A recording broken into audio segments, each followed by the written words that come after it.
All right, so the first thing that I want you to think about for today's test, essay prompted test, is what are some of the benefits and what are some of the negative side effects of farming in today's terms? Okay, so I want you to think in present day 2020. What are some of the positive things in today's terms? And what are some of the things that are negative in today's terms? Yes, ma'am. Yeah, you can tell me. We'll talk about it as a class. Okay, climate change. All right, what would present the fact that farming would result in climate change?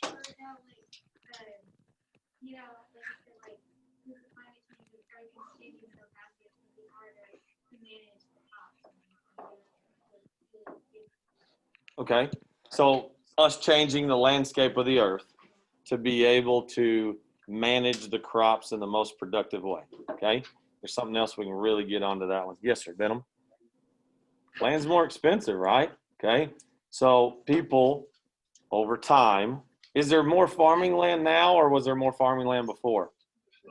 Before, right? Because people have built cities, they've grown, they've encompassed that farmland, they turn those into cities. Okay, so the overall part of the land that's there. All right, what else?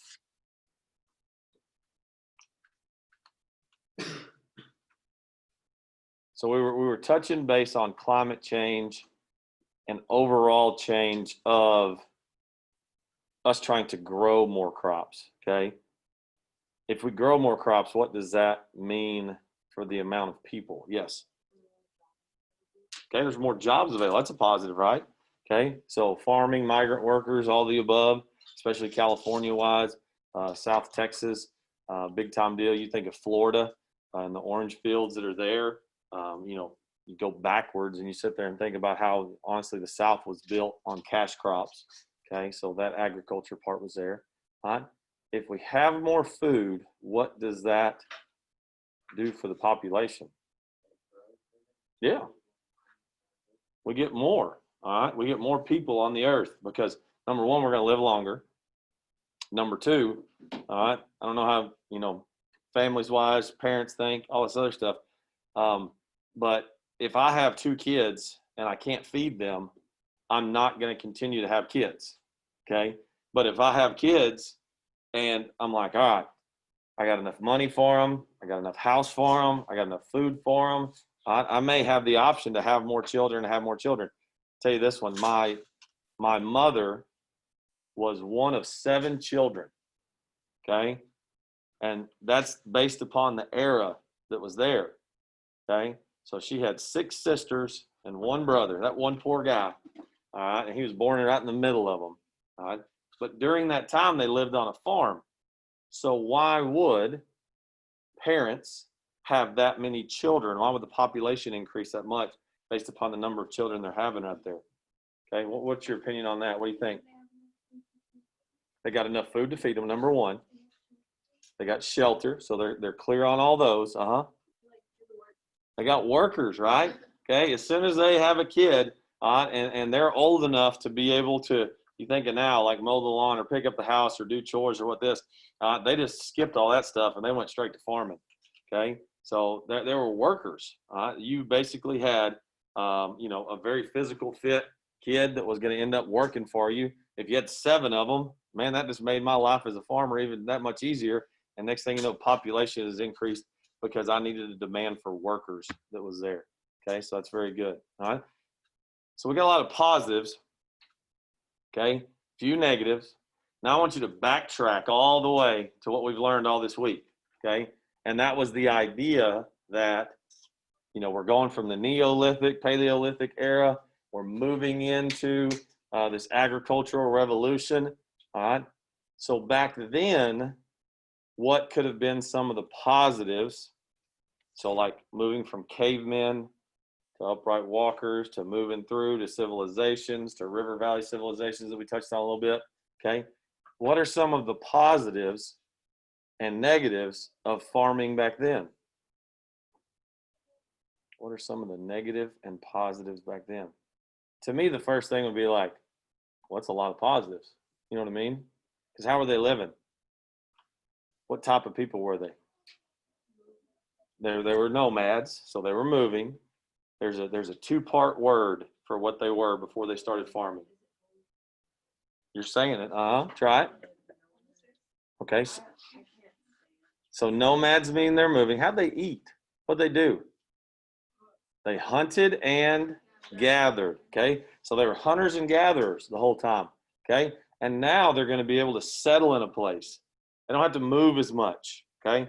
They can actually set roots within a single spot. They can get comfortable. Okay. Are you more comfortable? I've never had to do this. Okay. But are you more comfortable if you own a house and you stay there your entire high school career? Or are you more comfortable if you're moving from school to school to school to school to school by the time you get out of there? Which one's more comfortable to you? Staying there, right? Because you build a friend base, okay? You build other people around you. You have a comfort zone. You know what's to the left of you. You know what's to the right of you. It gives you that sense of security that's there, okay? So if they weren't nomadic anymore, if they were able to stay there as farmers, then they were able to get that comfort, to get that idea, to progress, okay? Tell me some more positive and negative things back then. I need at least three. I need at least three. Yes, sir. Okay. So, yeah, if you look at, and we'll get into this here in a second, here's the crazy part. Violent deaths were very, very prominent during new Neolithic agricultural times. And it wasn't from farming accidents. It was from, you've already planted your crops and you have better crops than mine. I need to eat. Whack on top of the head. Fractured skulls, all that stuff, violent trauma. People got into wars based upon good, fertile land, because they wanted what was the best of it right there. If they weren't civilized, there's still a lot of barbaric times back then. So there was a lot of traumatic death that was there, okay? What else? So we got the idea of fighting over good land. Yeah, okay, you still see that today. There's a Discovery show like the Homestead deal that's out there, and then like they got to build these big old fences to keep the moose and the deer and everything else. So natural wildlife, if you plant something easy for them, think of Texas right now. What do we have an infestation of that's really bad based upon animals in Texas right now? Hogs. They're everywhere, okay? But they go where the food is easy, okay? Because they don't have to work as hard. So they're going to think the same way that we are. Where is it at, okay? So we have to compete with other things out there, okay? Give me one more. Not all at one time now. Get them brains a rolling. What are we going through right now?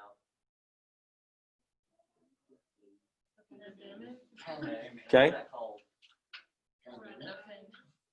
So how did that happen? Why are we in the situation that we are right now? Okay, because of a virus. All right.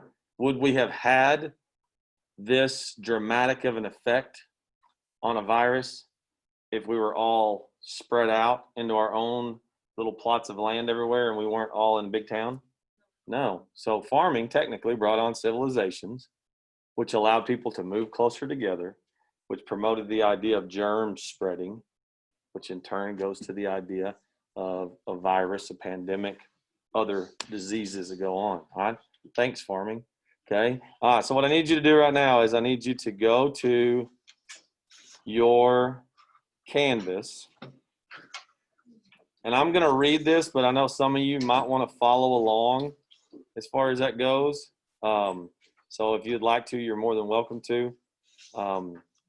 It should be on your to-do list. And I'm going to make it live for you. And if right there. So I published it. Was farming a mistake?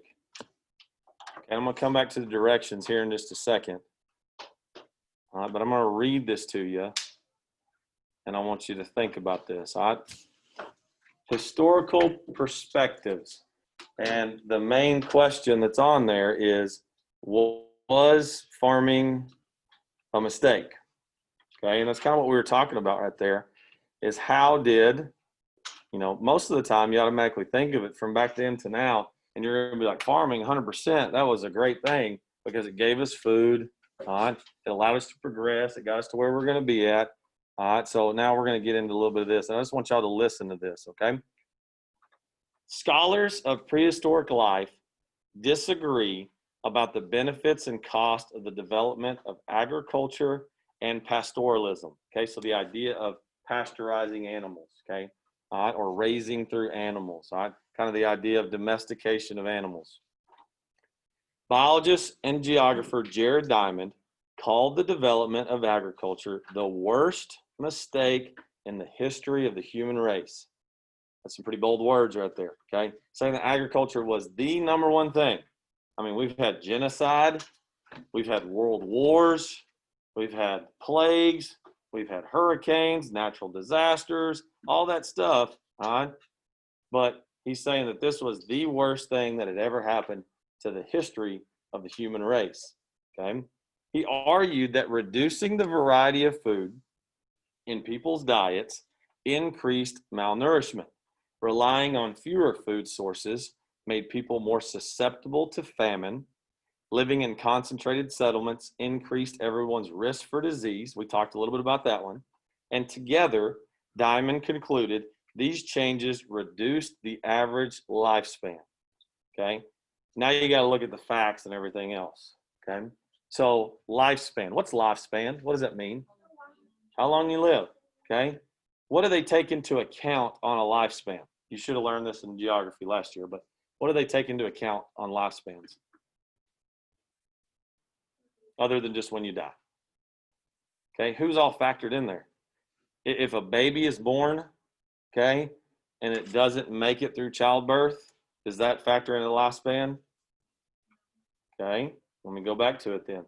What about a 99-year-old man he lived his whole life, dies of natural causes? Does he factor into lifespan? Yes. So the baby still does the exact same. Okay.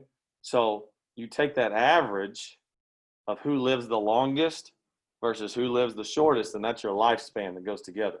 Okay. So say, for instance, if the mean average, the median average of the person that's walking around the United States, all right, if your lifespan and the ability for you to live all the way up to is say 78, okay, there's going to be people that are younger than 78. There's going to be people that are older than 78. There's going to be people that die before they're 78. There's going to be people that die way after they're 78. Okay, so your lifespan is like that average of how long you have the expectation to be around. All right. In contrast, evolutionary psychologist Steven Pinker argued that agriculture and pastoralism reduced violence. He cited studies that suggested that hunter and foragers, their societies, had higher murder rates and frequent warfare. These societies were dangerous because they lacked governments strong enough to maintain peace. So that's one thing we haven't gone into yet, that the idea of agriculture, the idea of having a governing body like the Egyptians that would store grain and send out grain back and forth, types of payments and whatnot, okay, that promoted a government. It promoted a sense of not anarchy, but an idea of controlled chaos that's there based upon the government. Evolutionary anthropologist Jay Stock saw both negatives and positives in Neolithic revolution. All right, so we got a new paragraph, okay? Listen to this first line, and I want you to tell me how he goes. Evolutionary anthropologist Jay Stock saw both negatives and positives in the Neolithic revolution. So we've had 3 paragraphs. One guy was for or against it. The first guy was against.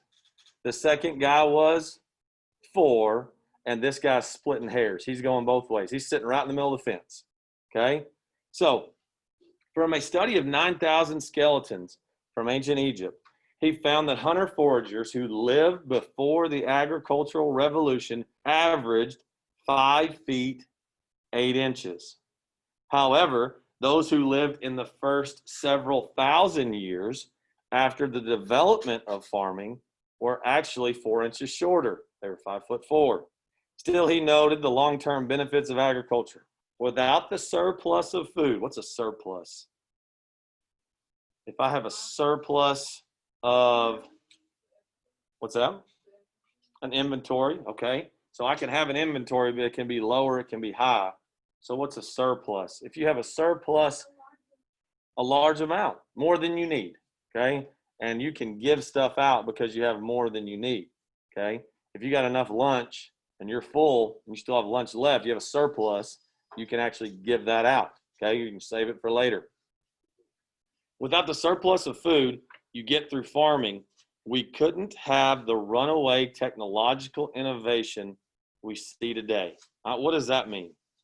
I'll say it one more time. Without the surplus, without the extra amount of food that we get through farming, we couldn't have the runaway technological innovation we see today. So what's he trying to say there? Mr. Hill, you got your hand going right here. I'm calling on you, man. What do you think?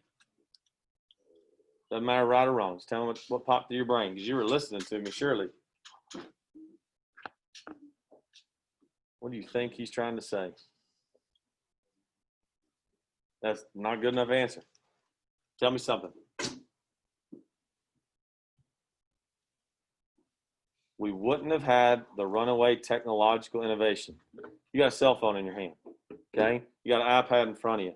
You got a roof over your head with air conditioning. We got projectors. We got everything else. How did we get to that point?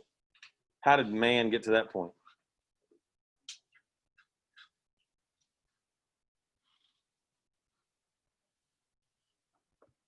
When you have time to do stuff, can you get better at something? Yeah. Okay. What if you have a list of things you got to get done? Are you ever going to be able to get better at what you want to get done? Okay. You're going to be busy, right? Okay. So if I have so many things I have to do over and over and over and over and over, I don't have idle hands. I can't do things that I want to do. I can't perfect my craft and become better at what I want to do. How many of you in here in band? Anybody in band in here? Not a single person? Wow. Okay. What about football? Okay. What about another sport? Cheerleading, soccer, volleyball, all the other. All right. So let's say this. Let's say that every day during your athletic period, you had so much homework that they pulled you out of your athletic period and you went and did homework. Do you think you'd ever get good at your sport? No. Okay. You get worse at your sport because those other people would continue to get better and better and better. Okay. However, if they took you out of all of your classes and they just said, hey, go practice soccer, go practice cheerleading, go practice football, you think you get better? Yes, because you had time to get your craft. So hunters and gatherers, they spent all day hunting. They spent all day gathering. They spent all day trying to survive. Well, now they have a surplus of food. And because they have a surplus of food, they're like, well, wait a minute. I don't need to go farming today. Hey, Maya, you want to go down to the creek and we'll learn how to fish? We'll learn how to do this. We'll learn how to do things we want to do. All right, so then that time starts going. Well, then they start finding ways to make life easier for themselves. And next thing you know, we got an iPhone in our hand. Okay? Didn't happen just like that. But it ends up happening that way because we made life easier for ourselves. All right. So what I want you to do is the instructions say, from the following excerpt, that's the reading, gather an opinion for or against. So we've stated some positives. We've stated some negatives. There's positives and negatives in the reading. All right. Against the question of, was farming a mistake? Support your stance with 3 concrete facts. Are you wrong if you write your paper for? No. Are you wrong if you write your paper against? No. The only way that you're wrong is if you don't support your stance with 3 concrete facts. Okay? What should everybody make on this test? A 100. Okay? Now, if you do like the last guy and you go half and half, that's wrong. Because you have to support it for or against. There's no middle ground in between. It's for or against, and that's it. Okay? So I'm going to find 3 concrete facts. 2 of them have to come from the historical perspective that's there. Okay? It's got to come from the paper. So I can say that Steven Pinker stated that, and I can quote him. That's one fact. Okay? I'm going to say who said it. I'm going to quote the fact that they said in there. The last one has to come from your brain or your notes. Okay. So you have to come up with it. And we've stated a ton of them right there. All right. So what I want you to do is now go to Canvas, open up that assignment. There should be an essay tab that's down here at the bottom. Okay. Start typing away with your 3 concrete facts. Use 2 of them from the excerpt. Use 1 of them from your brain. And Is there like a certain amount we have to care about? there is not. As long as you, so here's the deal. If I say Steven Pinker said it's bad, that's not 100. Okay. If I say Steven Pinker said it's bad because this, that's a concrete fact. All I'm looking for is 3 concrete facts, and they are supported. Okay. Concrete means solid. If I say a fact and it's kind of shaky, that's not concrete. All right. If it's solid, that's concrete. All right.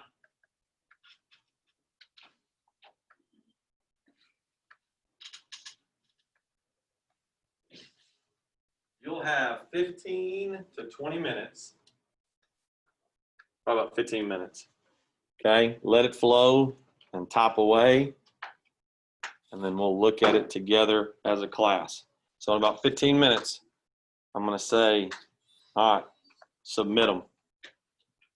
Okay. 15 minutes. You got to submit.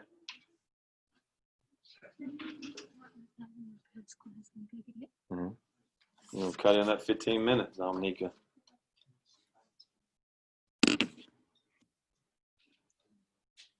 Stuff they put in basically social structures, cultural. Oh, so they actually went into more key terms. Mm-hmm. Yeah. Now this book right here. So this was a condensed version of Stearns. Stearns is gigantic. This is AMSCO. It has multiple choice questions, historical thing, key times, all that good stuff. This is a really good outside resource. And if like the kids, like college side book that you buy. And some of the AP kids, like they would make it where they would just teach out of this because it's condensed enough where you can get through the times of it. And that's really good to use. You know, I built a lot of need to buy this one, this older version, because the newer versions cut out period 1, 2, and half 3, because that's what AP is now. It's modern history, pretty much. So if they keep moving it, and then, well, I think they're wanting to do is they want to sectionalize it, so then they make you take 2 years like AP. So then that way it's true like college. Yeah, because in normal college, Yeah. it's a this,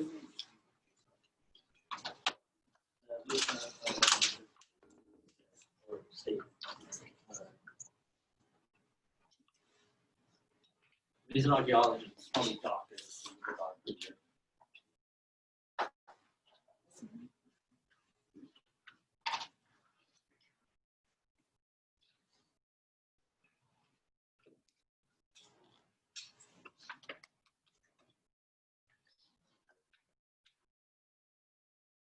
Yeah, I mean that would make sense because in college it's just set up by semesters, Mhm. so they just split it, made multiple semester And classes. see, they had made that if you made a 4 or you made 5, You get the credit, you gain double credit or you get double credit. because you technically yeah, were covering 1 through 6. Yeah. And then if you made a 3, you gain single credit, For one of them. and that's it. Okay. And then now they split it to where now you're going to take this test, you're going to take this test. Gotcha. When they went AP Euro and different Mhm. ones, they're there. So. Yeah, 'cause when I went, I got a 5 on mine.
Yes, sir.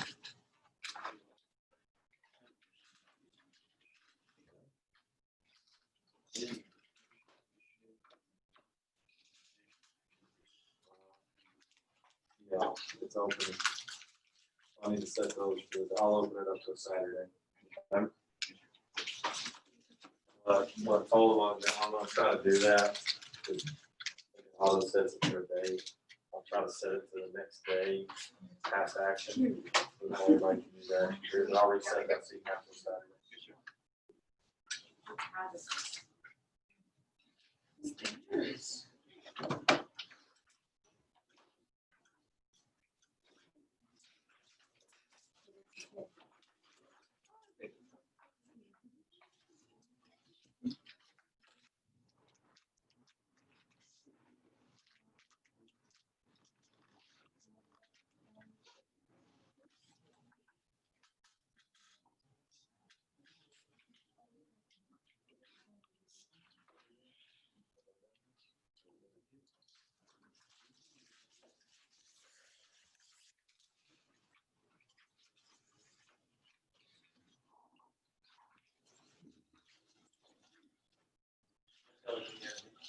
Here we go.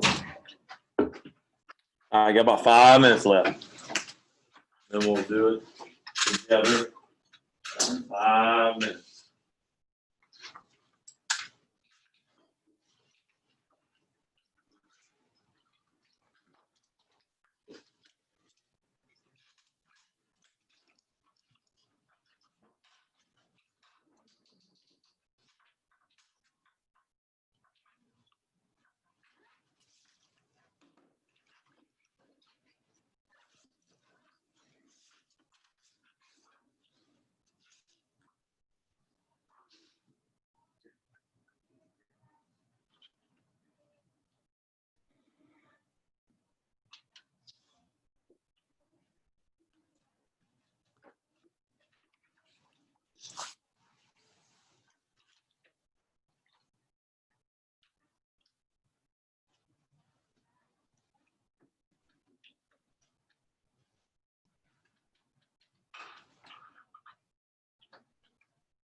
For those of you who may have not finished your section 1, 2, or 3, this first week, I'm gonna open all of those up until Saturday.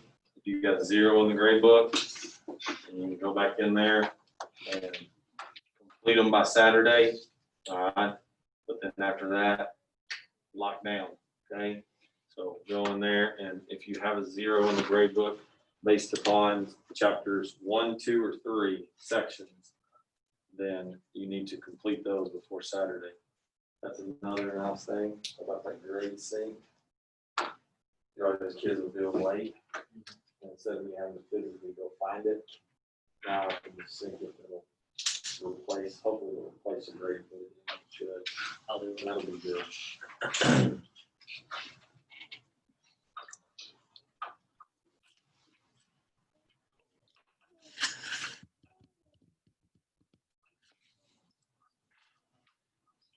About 2 minutes. Raise your hand if you're still typing a little bit. It's fine if you are. 100% good. Good looking shirt there, Malachi. Short.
About a minute left.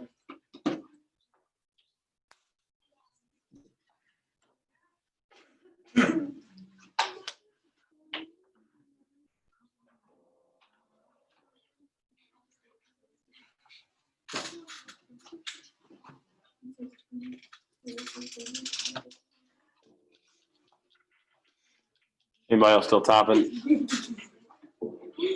Okay, if you, and I'm gonna learn with you on this one, I'll be honest with you, okay?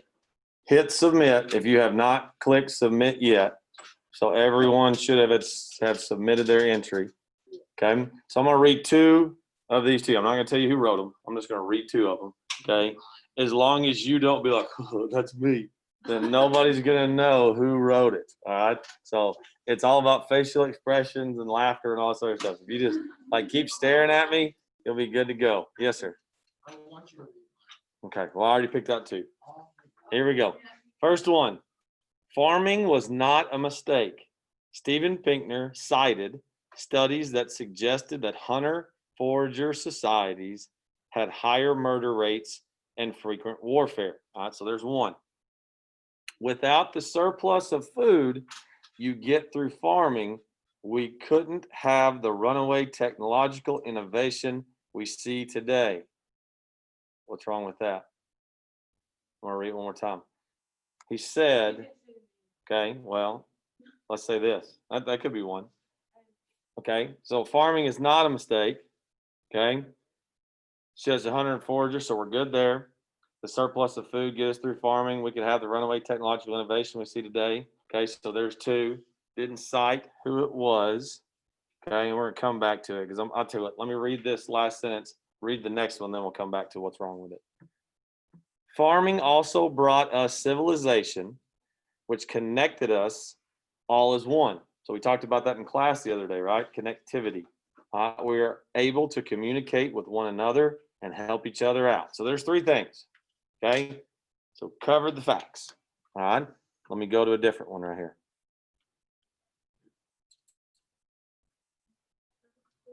All right. I do not think it was a mistake.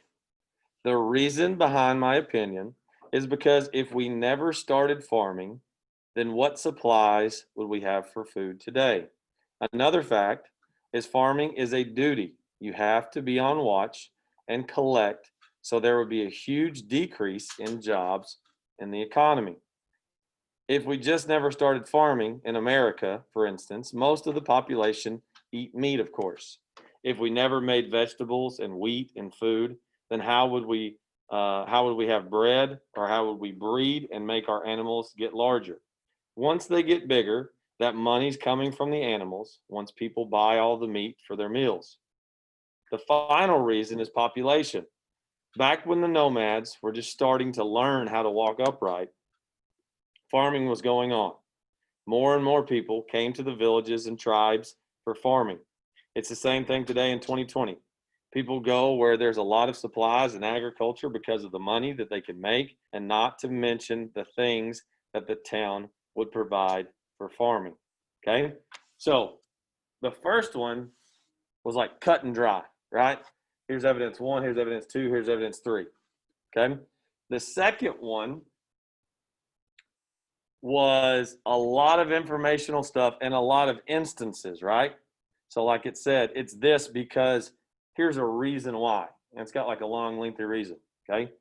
The reason why I use those two is if I combined what number one reading did, and that is list my three facts, and I combined what number two did, and then expound upon those facts with a little bit more concrete information, that's exactly what I'm looking for, okay? So like when you write a paper, don't you usually write an introductory paragraph? Kind of tells what the paper is going to be about. Usually you list the three facts that the next three paragraphs are going to be about, and you put a closure type thing, okay? That's kind of the same instance, but not in a paragraph form. So within your first three statement, so I can make sure I get my concrete facts in, I'm going to say, I believe farming was a mistake because of this, this, and this. And then I'm going to expound upon those three things and tell you why those three things were the big deal right there. Okay? Everybody follow that? Okay? So, if you had a chance to go rewrite it, how many of you would go rewrite your paper right now? 100%? Man, sticking with it. Okay?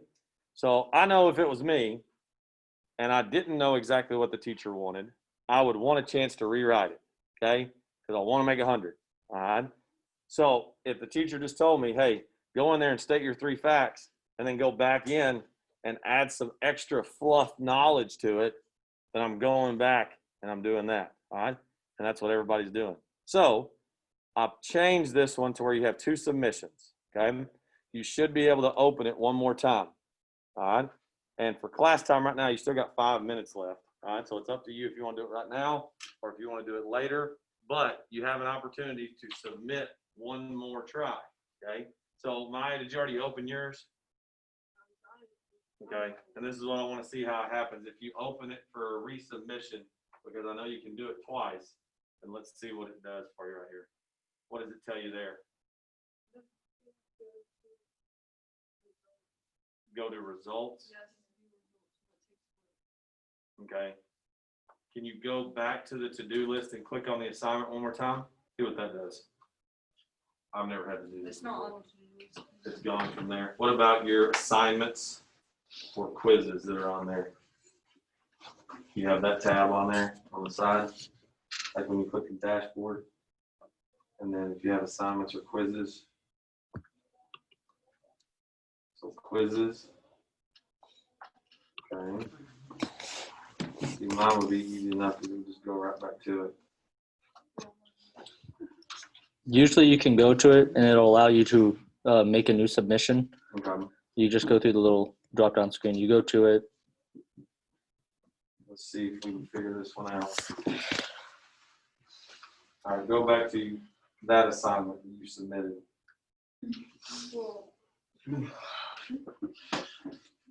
I see somebody else's? Oh, you were digging in there. You got to figure it out. You're still on there. No, I won't take it out. It says view results. Yeah, I won't open it Okay, open it. down. I got it. Oh wait, no. I think I got it. Submission and rubric. This page can only be viewed. What'd you do? Yeah, it won't let me. It just says. Oh, I was already on it and then I launched it and then it said do it and then it pulled up my phone. Man. You can't type anything in that one. See, what I was hoping was that you could just go right back to it and change your answers. Oh, we have to grade them.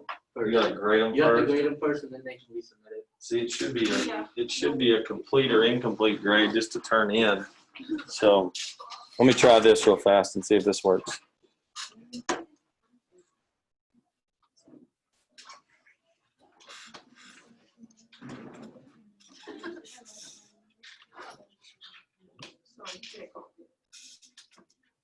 See, I would think if you turned it to a complete or incomplete, that as soon as they submitted it, that it was good. But it's not gonna do it. Yeah, I think we have to go through and individually look at them. Come. And So you got the and then they- autofill. and then they have, so you have to, I think we have to go there, make sure they completed it, and then Mhm. grade it, and then they can then resubmit it. Well, that's not easy. That's what I wanted. Yeah, I wanted it when they turned it in. it just graded it. Well, that it was based upon a complete or incomplete. If they turned it in, Go to moderate, see what they, if it's going to show up as. it's gonna show them all as zeros. Is what it's gonna Okay, do. so we have an attempt. Mhm. So we'd have to go in there, look at it. Here, go ahead and just look at one of those and see if we grade it. So we give them the points, we check it. Yeah, but I'm not doing that. For Yeah. 5 minutes left on the part for all of them. So, all right. I want to see if I can figure it out. Then the other thing I can do. Ooh, go to settings. Okay. Shop course challenges. Multiple attempts. Attempts. Limited. See, they still. 2. I don't want that. Ooh. Okay, we'll try that and see what it does. All right, we'll try it on the next one. Y'all have you a great day.